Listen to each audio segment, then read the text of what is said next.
Russell, and I'm from Seattle. I love Seattle, and one of the most iconic parts of Seattle is the Pike Place Market. So I'm going to tell you guys a little bit about the market and how it came to be here in Seattle. It's, these days one of the biggest tourist attractions on the planet, actually, and certainly the biggest in Washington State.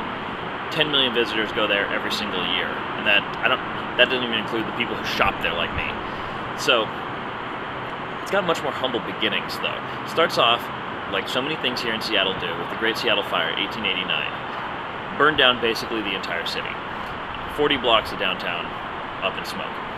Now, the timber barons who ran the town, they wanted afterwards to rebuild the city as fast as possible, and so they sent out invitations, agents all over the world to try and bring people to Seattle, and their plan worked.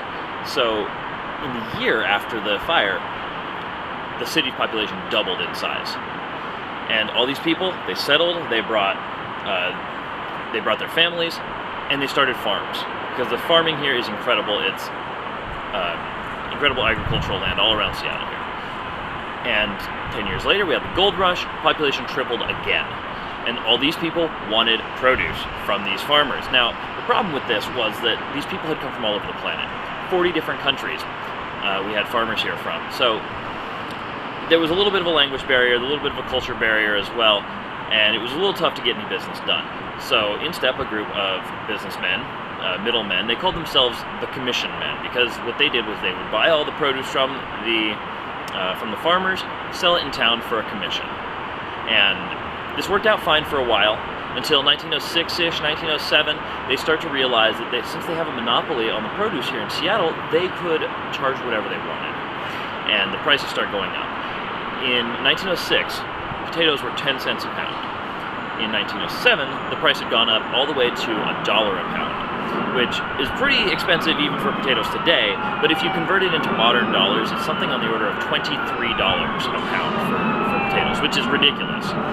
And nobody could buy produce, nobody could sell the produce. The only people making any money were these commission men, these middlemen. And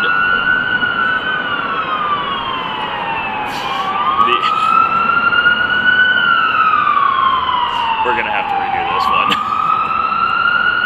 I say just keep going. Gotta work through it. Alright.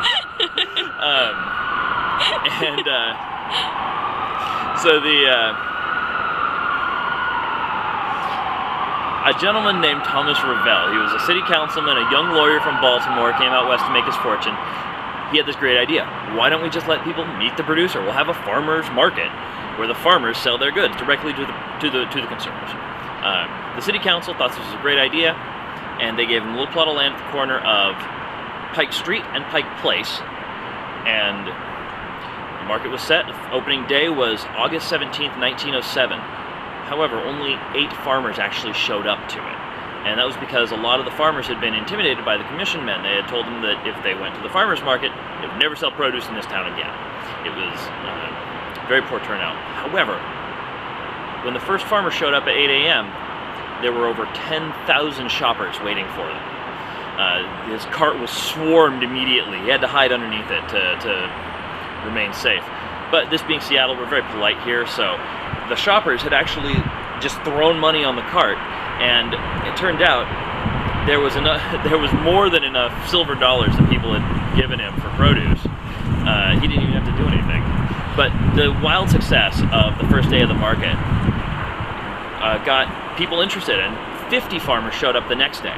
These days, there's over 500 farmers, fishermen, crafters, vendors that of all descriptions that call the market home and come here every summer and year-round. It's over 100 years old, celebrated its 108th birthday just last month, and has become since an integral part of Seattle culture, Seattle history, and kind of the framework of the city as a whole. Thank you.